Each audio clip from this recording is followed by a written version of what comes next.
Hello there and welcome back to the Libertarian Listener with me, Chris Wilkinson, and I'm joined today by Gareth Seward, who is an independent libertarian from Wales. And in today's show we're going to be talking mostly about the local lockdowns that have been announced, as well as things to do with the UK economy, negative interest rates, job losses and the end of the furlough scheme.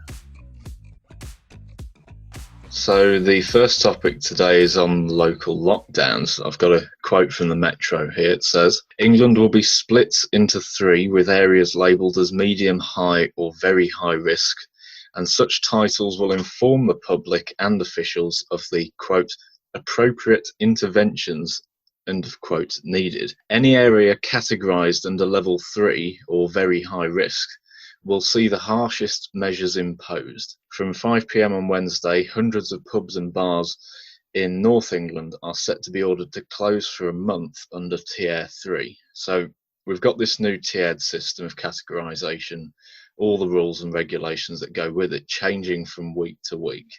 And now we've heard that pubs and restaurants are set to close again in certain areas for a month. Do you think that the government policies are geared towards endlessly going round and round in circles? They definitely are. The one thing we've seen from the beginning is a constant moving of the goalposts, their objectives. So, their first objective was to flatten the curve. Now it seems to be, stop the virus spreading altogether, and then it's going to be cure death altogether. It's just standard typical government fare, isn't it? They just basically fumble and bumble along with no actual clear aim or way to get it. I mean, we had the initial lockdown, I think, began in March, as we said, supposedly to flatten the curve. What did it achieve? Nothing good anyway. Now we're nowhere near what we were in March in terms of hospitalisations and deaths, allegedly, if you take on board their official statistics for the time, which are highly dubious at best. And yet we're seeing more and more restrictions. To say it's going round and round in circles, yeah, it's quite an apt sort of description. But I think it's more going off a cliff more than going round in circles. I don't think the initial aim was the initial aim, to flatten the... I always think it was further than that, which we're seeing now. I mean, like say, this virus, which is apparently so deadly, you have to be tested to find out whether you're going to die or not. If it was that bad, if it's this bad, we wouldn't be seeing lockdowns now. We would be seeing people dying in the streets before we'd even lock them down. I just think it's a case of the government now basically trying to cover, save face. They massively overreacted, acted on gross misinformation. I mean, listening to people like Neil Ferguson, I don't think he's ever done. He's the Paul Krugman of the medical field. If you're not familiar with Paul Krugman, he's an economist. He's a Nobel Prize winning economist, famous for saying the internet would be dead by 2005. And that's one of his better predictions. We're listening to the equivalent of him in people like Neil Ferguson and this Patrick Vallance chap who's, 600,000 quid's worth of shares in the vaccine companies, conveniently. They're trying to save face now. The worst thing any politician, or and least of all any government, can do in their eyes is admit they were wrong, even though 99.9% of the time they are wrong. So, yeah, I just think now they're trying to cover their backsides with it. Certainly, and that leads us nicely on to the next question, which is, with the army on the streets in Liverpool to provide logistics and capacity support as the city has been placed into a Tier 3 local lockdown, so that's the worst kind, and they're probably going to assist with things such as door-to-door COVID-19 testing. Is this a sign that the level of control we're being subjected to is now way out of hand, and could it perhaps signify the use of the army to enforce the new regulations?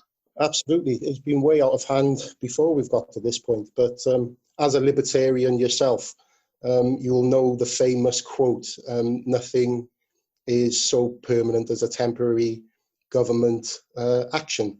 And when we, at the beginning of this, as every libertarian I know, and even the libertarians I don't know, right at the beginning, was saying, you give an inch of your freedom, 3 weeks to flatten the curve. Here we are, 8-9 months later, and we're in an even worse situation.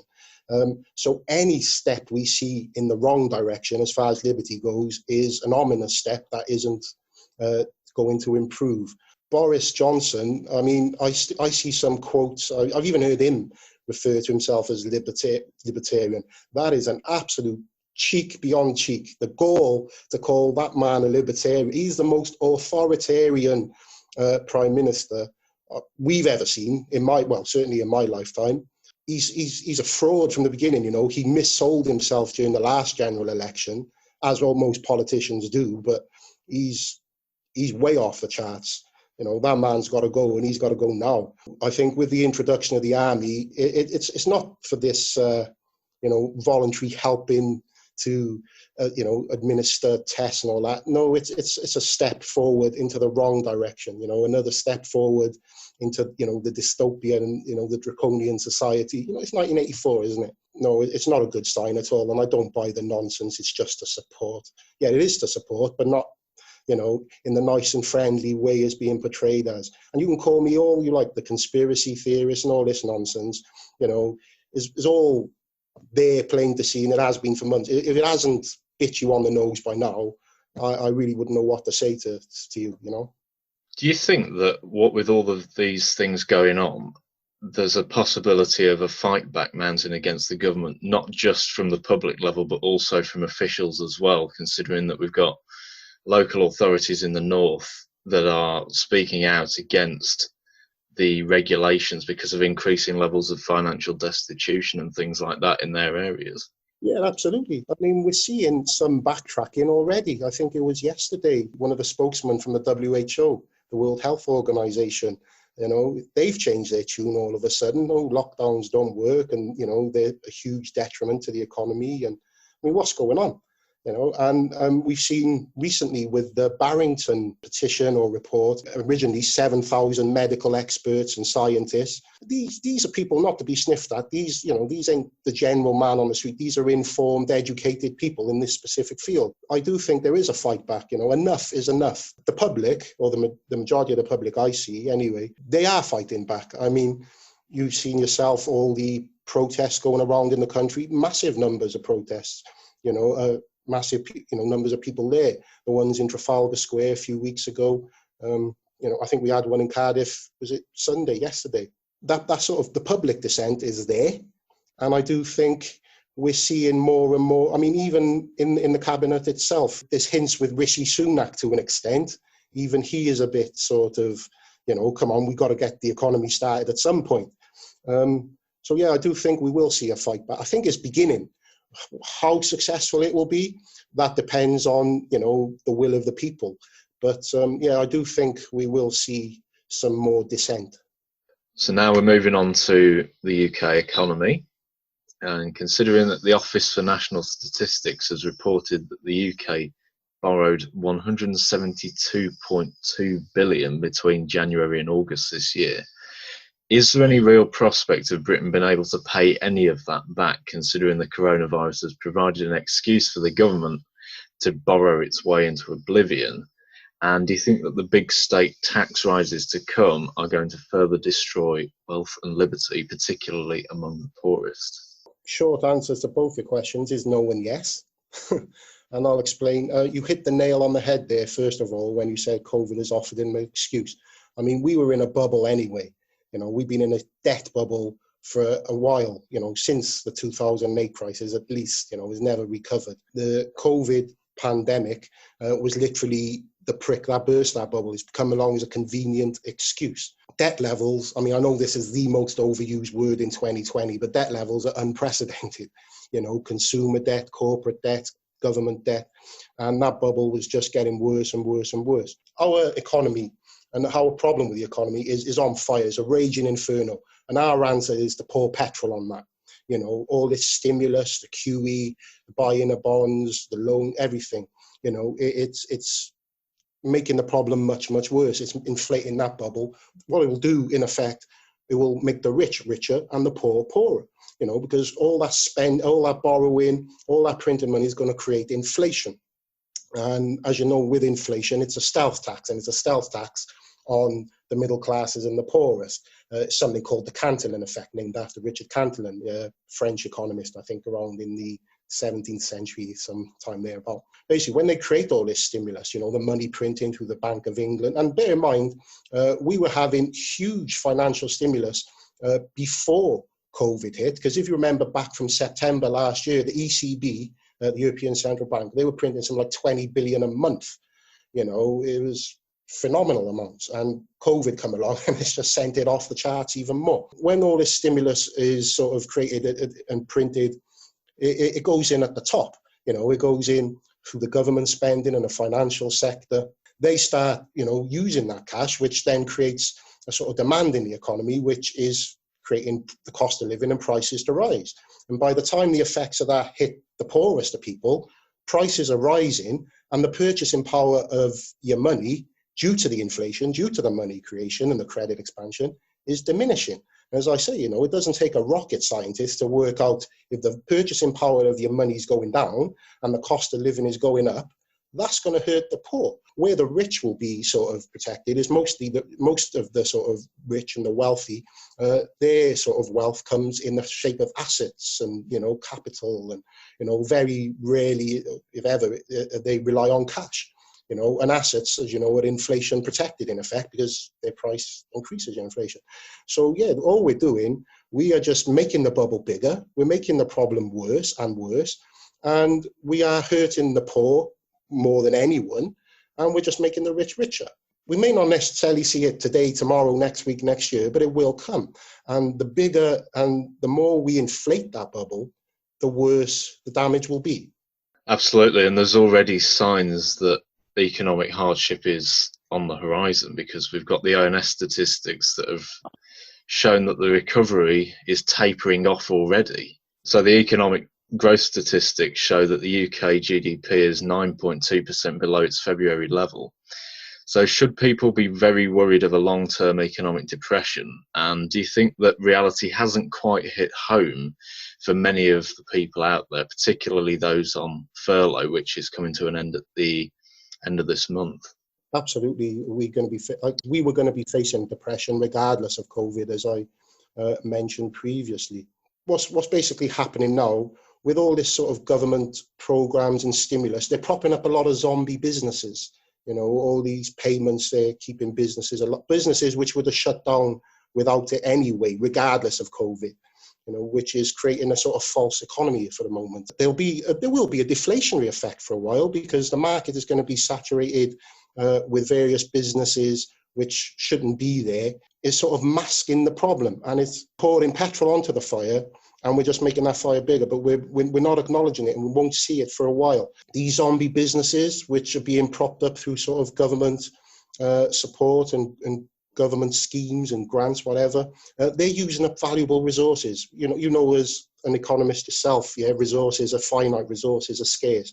And then when you have these zombie businesses or these failing businesses using these resources up, the good businesses, the profitable businesses, don't have those resources to use. So it's going to have the knock-on effect to them, which of course is going to affect the businesses, it's going to affect employment. So everything the government does, regardless of the intention, it has negative consequences. And whilst on paper this may be a vote winner, we'll give you X amount and X amount of this for your business and to support you, the damage is actually doing the unseen damage, and that is the core of economics, as you know, the seen and the unseen. And it's usually the unseen what gets you, and that's what's going to get us this time. It's not an unseen to the likes of people who aren't blinkered and blinded by the sort of statist propaganda, and ignorance is bliss for some of them, And I say, you mentioned the furlough. I mean, there's a lot of people who, predominantly in the public sector, were all happy with the lockdown when they're on full pay. Sooner or later, that's going to come to nothing. We're all going to be millionaires soon, because the money we're printing, we'll be millionaires. The problem is, it's going to be £10 million for a pint of milk. We're going to be like Weimar Germany eventually. So when that money starts showing its limitations and how far it can go, then we're going to see a few more people get a bit more desperate and a bit more understanding of the situation. Unfortunately, I just think it's a hard lesson people are going to have to learn the hard way. Yeah, and obviously one of the hard lessons that have been learnt so far is the lessons for employment and things like that, because we've got the BBC reporting that nearly 700,000 people have been removed from payroll since March, and youth unemployment particularly has gone up massively, especially for the Generation Z among us. So could we be staring down the gun barrel at a lost generation of young workers? And what do you think the social implications and the economic impacts of that are going to be? Well, for a start, these sort of schemes like, the Kickstart thing, they're all box checking exercise to cook the books, to make statistics not look so bad. And I can speak to this through personal experience myself. In the early 2000s, in the late 90s, if you remember Blair's New Deal for the young unemployed. Well, I got made redundant, I think, when I was 21. I was unemployed for a few months, and I got shafted into one of these New Deal schemes. And what an absolute waste of everything. A waste of time, money, resources, complete waste of time. I had to spend 2 weeks basically in a warehouse learning how to write my name on a letter. You know what I mean? That's what it's completely irrelevant nonsense. They say they'll retrain you back to him. I'm a qualified mechanical engineer, and they offer you 2-week courses in flower arranging or something. Not knocking flower arranging. I'm sure is a very, efficient skill, but is of no use to me. So it's just a way to mask and cover up the damage they've done and to cook the books and to make things sound a bit more positive than what they actually are. What are the economic and social implications we're going to be facing? Absolutely loads. Businesses now are no longer going to be willing to invest or set up in this country so much because what have the government just shown the past 8 months? They can shut you down on a whim. What business is going to want to take that gamble and risk? Look at the hospitality sector has just been decimated. So we're going to see a lack of, investment on that front. I think we'll see more crime rates in certain areas when you get a disenfranchised youth, when they're bored, frustrated and angry. Also, we'll see more things like 0-hour contracts because businesses are not going to want to commit to full-time employment anymore and the responsibilities that come with that. The property market, for a start, that's going to be even more difficult to get into now because of what did Boris announce? Was it this week about this new 5% guaranteed deposit? So what's Boris just done there? He's just massively increased demand, and that's just going to send prices rocketing, just like private education. The reason private education is so expensive is because government guarantees the loans. These sort of education institutions, they know their price can be met. It's not a true market price.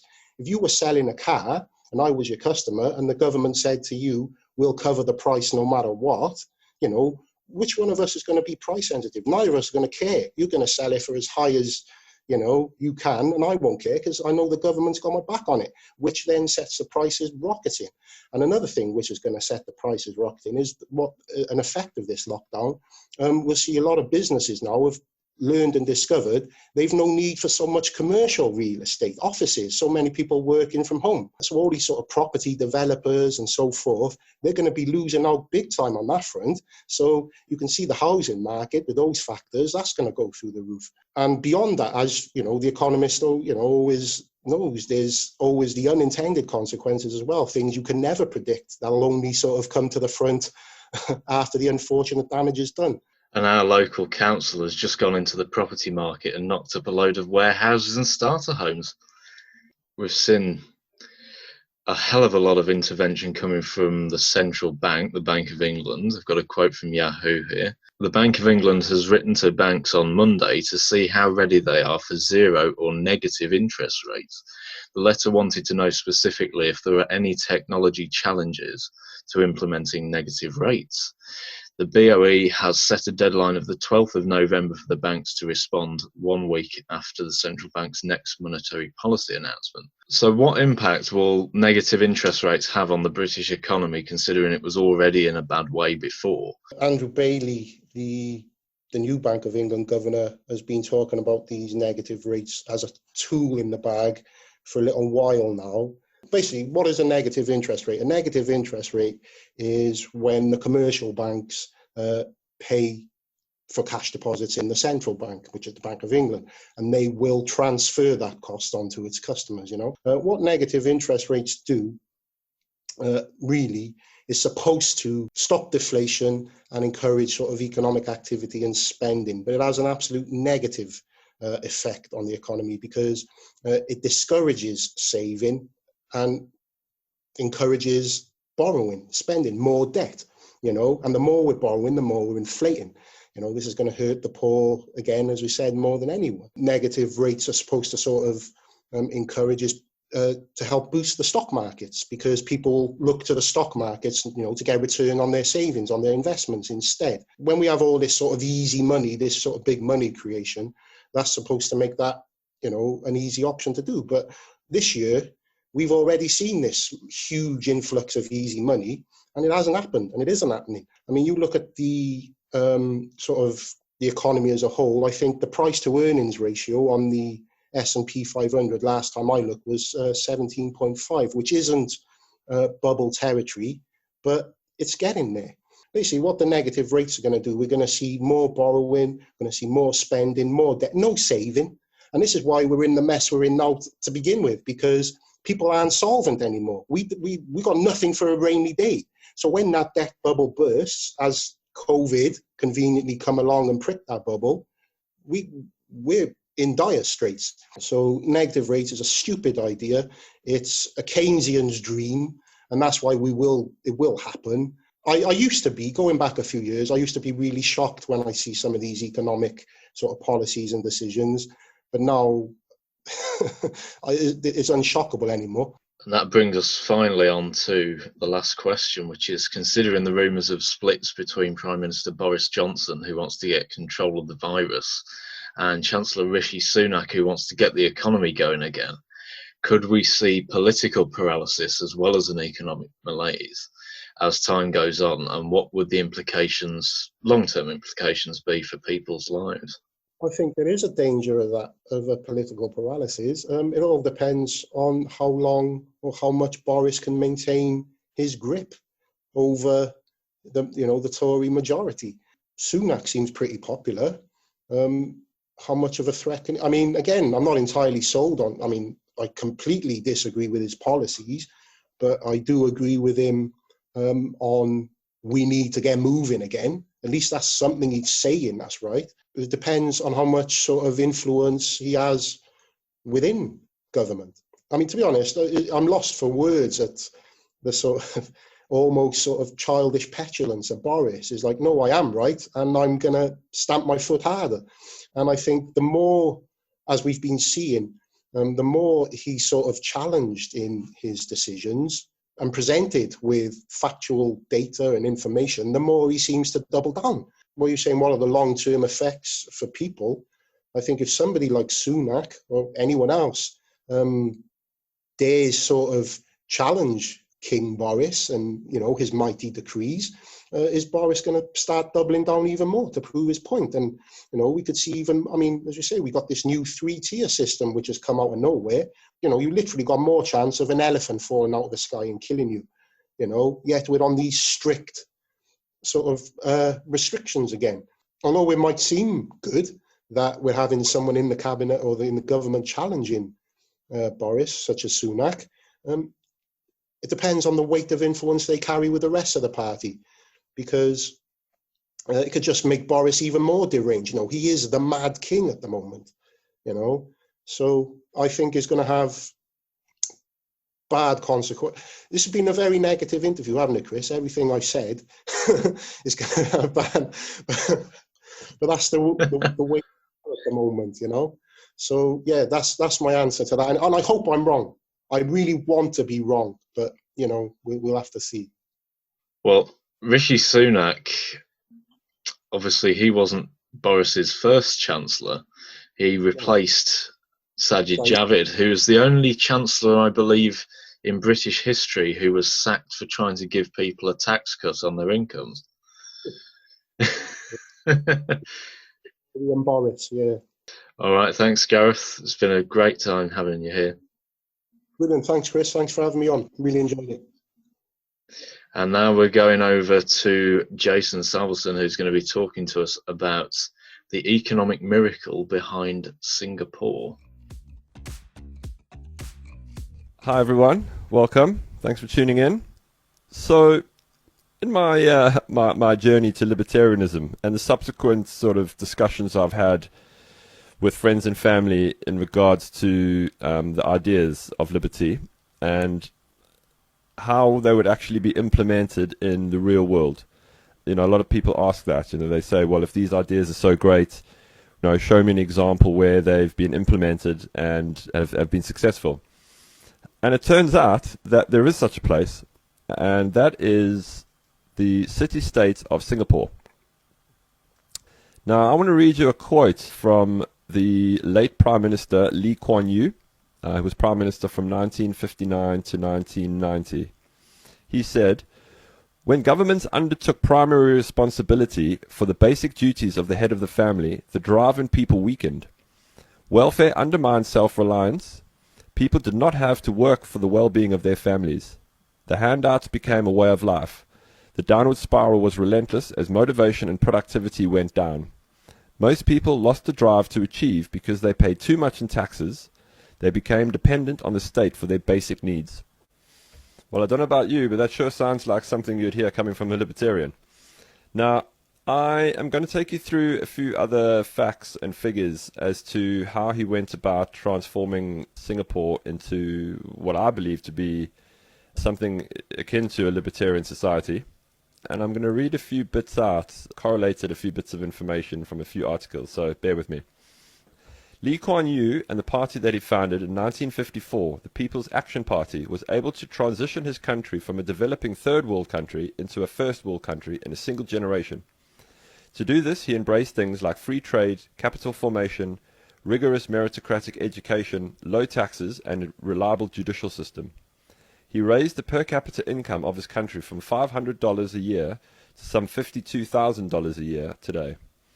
That's 50% higher than that of Britain, ironically the colonial power that once ruled over Singapore for 150 years. Its average annual growth rate has averaged 7% since 1970.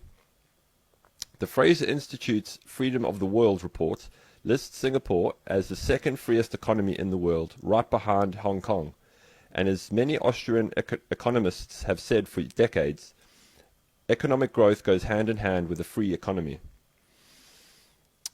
Now, I know that obviously this is a very complicated subject, and I'm not able to go into any fine detail of the policies that he implemented. But I'm going to give you a brief overview of things like medical cover, pensions, unemployment, housing, etc.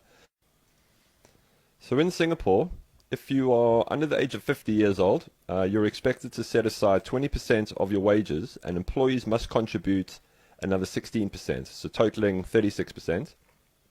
These funds go into accounts where they grow over time until specific needs arise. For example, one use of these savings is housing.